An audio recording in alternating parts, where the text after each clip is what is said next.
اعوذ باللہ من الشیطان الرجیم بسم اللہ الرحمن الرحیم اللہم صلی علی محمد وعلی آل محمد کما صلیت علی ابراہیم وعلی آل ابراہیم انک حمید مجید اللہم بارک علی محمد وعلی آل محمد کما بارکت علی ابراہیم وعلی آل ابراہیم انک حمید مجید۔ اب ہم آپ کے ساتھ ڈسکس کریں گے درود پاک کی فضیلت پر 20 احادیث مبارکہ، ٹھیک ہے۔ اس میں جو حدیث مبارک ہے ان کا ساتھ جو ہے وہ عربک بھی لکھی ہوئی ہے اور ان کی ٹرانسلیشن بھی لکھی ہوئی ہے، ساتھ مطلب ان کا ترجمہ لکھا ہوا ہے۔ تو میں صرف ترجمہ پڑھوں گی، جو عربک ہے وہ آپ نے خود دیکھنی ہے۔ ماشاءاللہ بہت ہی زیادہ پیاری حدیث مبارک ہے۔ اس میں سے پہلی حدیث ہے جو آپ صلی اللہ علیہ وآلہ وسلم کی مطلب فرمایا کہ جو مجھ پر ایک بار درود پاک بھیجے اللہ تعالیٰ اس پر 10 رحمتیں نازل فرماتا ہے۔ سبحان اللہ دوستو، دیکھیں درود پاک کتنی بار پڑھنا ہے، ایک بار پڑھنا ہے، اور رحمتیں 10 نازل فرماتا ہے۔ سبحان اللہ، کوشش کریں درود پاک کثرت سے پڑھیں۔ دوسری حدیث مبارکہ ہے، قیامت کے دن میرے سب سے زیادہ نزدیک وہ شخص ہوگا جو دنیا میں مجھ پر سب سے زیادہ درود پاک بھیجتا تھا۔ دیکھیں کیا شان ہے اس شخص کی جو درود پاک پڑھتا ہے، وہ قیامت کے دن اپنے پیارے حبیب حضرت محمد صلی اللہ علیہ وآلہ وسلم کے سب سے زیادہ نزدیک ہوگا۔ کون نزدیک ہوگا؟ وہ شخص جو درود پاک پڑھتا ہے۔ آپ نے یہ حدیث مبارکہ لازمی سننی ہے انشاءاللہ۔ ان کو سننے کے بعد آپ میں درود پاک پڑھنے کا شوق لازمی پیدا ہوگا۔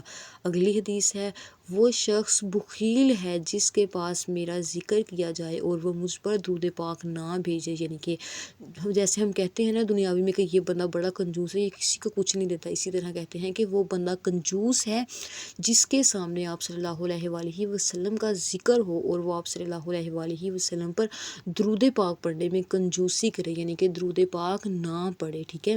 اگلی حدیث ہے، جو ایک بار مجھ پر درود پاک بھیجے اللہ تعالیٰ اس پر 10 بار رحمت نازل فرماتا ہے اور اس کے 10 گناہ معاف فرماتا ہے۔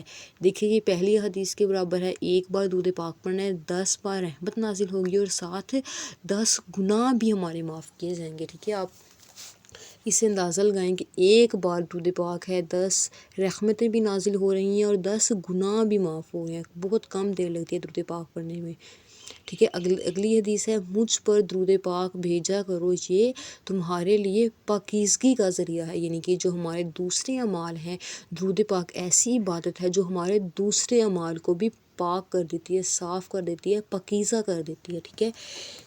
اور یہ ایسی عبادت ہے جو کبھی رد نہیں کی جاتی، درود پاک ہمیشہ قبول ہی کیا جاتا ہے، ٹھیک ہے۔ اللہ کی بارگاہ میں یہ بڑا ہی مقبول عمل ہے۔ اگلی حدیث ہے، جمعہ کے دن مجھ پر کثرت سے درود پاک بھیجا کرو۔ دیکھیں باقی جو ایام ہیں ان میں بھی درود پاک کی بہت زیادہ فضیلت ہے، ٹھیک ہے، لیکن جو جمعہ مبارک کا دن ہے یہ اس دن درود پاک پڑھنا بہت ہی زیادہ فضیلت والا ہے، ٹھیک ہے۔ آپ کوشش کریں اس دن زیادہ درود پاک پڑھا کریں۔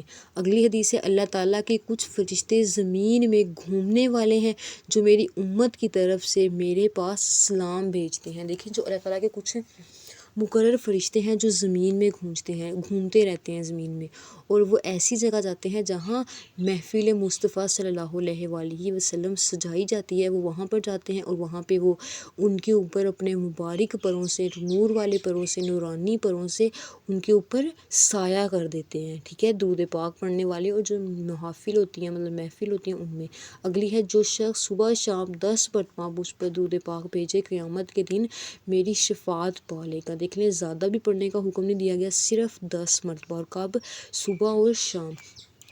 یہ کوئی مشکل کام نہیں ہے، آپ پوری کوشش کیا کریں کہ درود پاک لازمی پڑھا کریں، ٹھیک ہے۔ اگلی حدیث ہے، تمہارا درود پاک مجھ پر پیش کیا جاتا ہے، یعنی کہ جو ہمارا درود پاک ہے وہ آپ صلی اللہ علیہ وآلہ وسلم کی بارگاہ رسالت میں پیش کیا جاتا ہے اور آپ صلی اللہ علیہ وآلہ وسلم ہمارا درود پاک خود سنتے ہیں، ٹھیک ہے۔ اگلی حدیث ہے، جو مجھ پر درود پاک پڑھنا بھول جائے وہ جنت کا راستہ بھول جاتا ہے، یعنی کہ جو شخص درود پاک نہیں پڑھتا لیکن اس کے جو باقی اعمال ہوتے ہیں وہ مطلب اس کی نیکیاں زیادہ ہوتی ہیں، بروز قیامت وہ جنت کے راستے سے بھٹک جائے گا، اسے جنت کا راستہ نہیں ملے گا حتیٰ کہ اس کے اعمال نیک زیادہ ہوں گے، ٹھیک ہے، لیکن پھر بھی وہ جنت میں جا نہیں سکے گا، کیوں؟ کیونکہ اس نے اپنی زندگی میں درود پاک نہیں پڑھا ہوگا۔ اگلی حدیث ہے، میں اپنے بندے کے گمان کے مطابق ہوں، وہ مجھ پر درود پاک کی کثرت کرے، یعنی کہ جو اس میں پھر وہ آپ صلی اللہ علیہ وآلہ وسلم فرما رہے ہیں کہ میں اپنے بندے کے گمان کے مطابق ہوں، وہ مجھ پر درود پاک کی کثرت کرے، یعنی کہ درود پاک زیادہ پڑھیں۔ اگلی حدیث ہے، جو کوئی کتاب میں میرے نام پر درود پاک لکھے، فرشتے ہمیشہ اس کے لیے استغفار کرتے رہتے ہیں۔ اس میں یہ ہے، جب ہم کوئی اسلامک بک لکھتے ہیں، جب ہم اپنا ہوم ورک لکھتے ہیں، اس میں آپ صلی اللہ علیہ وآلہ وسلم کا نام مبارک آتا ہے، کچھ لوگ صرف اوپر چھوٹا سا سواد ڈال دیتے ہیں۔ ایسا ہمیں ہرگز نہیں کرنا چاہیے، پورا درود پاک لکھنا چاہیے صلی اللہ علیہ وآلہ وسلم۔ جب تک وہ درود پاک اس میں موجود رہتا ہے، فرشتے اس بندے کے لیے استغفار کرتے رہتے ہیں، ٹھیک ہے۔ اگلی حدیث ہے، مجھ پر درود پاک بھیجنا اندھیروں میں نور ہے، یعنی کہ جو شخص کسی مصیبت میں مبتلا ہے، وہ آپ صلی اللہ علیہ وآلہ وسلم پر درود پاک پڑھے، اللہ تبارک و تعالیٰ اس کی مصیبت دور کر دے گا اور اس کو آسانی عطا کرے گا، ٹھیک ہے۔ اگلی حدیث ہے، جو صبح شام 10 مرتبہ مجھ پر درود پاک بھیجے، وہ میری شفاعت کا مستحق ہوگا، یعنی کہ صبح اور شام 10 مرتبہ درود پاک پڑھنے والا حضور صلی اللہ علیہ وآلہ وسلم کی شفاعت کا مستحق ہوگا، یعنی کہ اس پر آپ صلی اللہ علیہ وآلہ وسلم کی جو شفاعت ہے وہ لازم ہو جائے گی، آپ صلی اللہ علیہ وآلہ وسلم اس کے شفیع ہوں گے۔ کب شفیع ہوں گے؟ قیامت والے دن شفیع ہوں گے۔ اگلی حدیث ہے، قیامت کے دن میرے قریب وہ ہوگا جو دنیا میں مجھ پر سب سے زیادہ درود پاک پڑھنے والا ہو۔ دیکھیں، اس حدیث میں بھی اسی بات کی طرف اشارہ ہے، جو شخص جتنا درود پاک پڑھے گا، وہ اتنی ہی اس کی رحمتوں سے اور اس کی برکتوں سے فائدہ حاصل کرے گا۔ آپ کوشش کریں، یہ کوئی ایک بندے کے لیے، ایک نارمل انسان جو ہے وہ اتنی غلطیاں کرتا ہے، اس کے لیے چھوٹا کام نہیں ہے، وہ آپ صلی اللہ علیہ وآلہ وسلم کی شفاعت پا لیتا ہے بندہ درود پاک پڑھنے سے۔ اگلا ہے، جو مجھ پر درود پاک بھیجے، اس کے لیے 10 نیکیاں لکھی جاتی ہیں۔ ایک بار درود پاک پڑھنے کتنی نیکیاں؟ 10 نیکیاں۔ جب 10 بار درود پاک پڑھنے کتنی نیکیاں؟ 100 نیکیاں ملتی ہیں ہمیں، ٹھیک ہے۔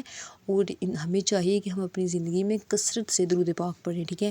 اگلی حدیث ہے، میری قبر کو عید نہ بناؤ، مجھ پر درود بھیجو، تمہارا درود پاک مجھ تک پہنچتا ہے۔ اس میں مطلب وہ اس بات کی طرف اشارہ کر رہے ہیں کہ میری قبر کو عید نہ بناؤ، یعنی کہ آپ صلی اللہ علیہ وآلہ وسلم اپنے روزہ مبارک میں بے شک ہمارا پختہ عقیدہ ہے، وہ حیات ہیں، وہ ہمارا درود پاک سنتے ہیں۔ وہ کہتے ہیں کہ مجھے یہ نہ سمجھو کہ میں تمہارا درود پاک نہیں سنتا، میں سنتا ہوں، درود پاک کی کثرت کرو مجھ پر۔ اگلی حدیث ہے، جب مؤذن کی اذان سنو تو اس کے الفاظ دہراؤ، پھر مجھ پر درود پاک بھیجو، یعنی کہ جب مؤذن اذان دیتا ہے، اس میں کہتے ہیں کہ وہ پہلے اس کی جو اذان پڑھتا ہے وہ اذان کا جواب دیں اور بعد میں مجھ پر درود پاک کی کثرت کرو، مجھ پر درود پاک بھیجو، ٹھیک ہے۔ اگلی حدیث ہے، جو لوگ کسی مجلس میں بیٹھے اور اللہ تعالیٰ کا ذکر نہ کریں اور نبی کریم صلی اللہ علیہ وآلہ وسلم پر درود پاک نہ بھیجیں، وہ خسارے میں رہتے ہیں، یعنی کہ جب لوگ اکٹھے ہوتے ہیں، دوست ہوں یا پھر آپس میں کزن وغیرہ ہوں، جب وہ اکٹھے ہوتے ہیں اور آپ صلی اللہ علیہ وآلہ وسلم پر درود پاک نہیں بھیجتے، جو وہ مجلس ہوتی ہے نا جس میں لوگ اکٹھے ہیں، وہ ان کے لیے خسارے کا باعث بنتی ہے، نقصان کا باعث بنتی ہے۔ اس کے برعکس اگر وہ درود پاک پڑھیں، اللہ تعالیٰ ان پر اپنی رحمتیں نازل فرماتے ہیں۔ اگلی حدیث ہے، اس شخص کی ناک خاک آلود ہو جس کے سامنے میرا ذکر ہو اور وہ مجھ پر درود پاک نہ بھیجے، استغفر اللہ۔ اللہ تبارک و تعالیٰ سے دعا ہے کہ وہ ہمیں کثرت سے درود پاک پڑھنے کی توفیق عطا فرمائے اور اس درود پاک کی بدولت ہمیں اپنے پیارے حضرت محمد صلی اللہ علیہ وآلہ وسلم کی زیارت نصیب فرمائے۔ دوستو، یہ ایک انسان کے لیے چھوٹا کام نہیں ہے۔ قیامت کے دن جب ہر طرف افراتفری کا انجام ہوگا، آپ سوچیں کہ جس کی شفاعت آپ صلی اللہ علیہ وآلہ وسلم کریں گے، اللہ تعالیٰ اسے کبھی بھی مایوس نہیں کریں گے۔ آپ کو یہ حدیث مبارکہ کیسی لگی؟ آپ نے لازمی کمنٹس میں بتانا ہے، انشاءاللہ ایسی ہی بہت سی حدیث مبارکہ آپ کے ساتھ مزید شیئر کی جائیں گی۔ خدا حافظ۔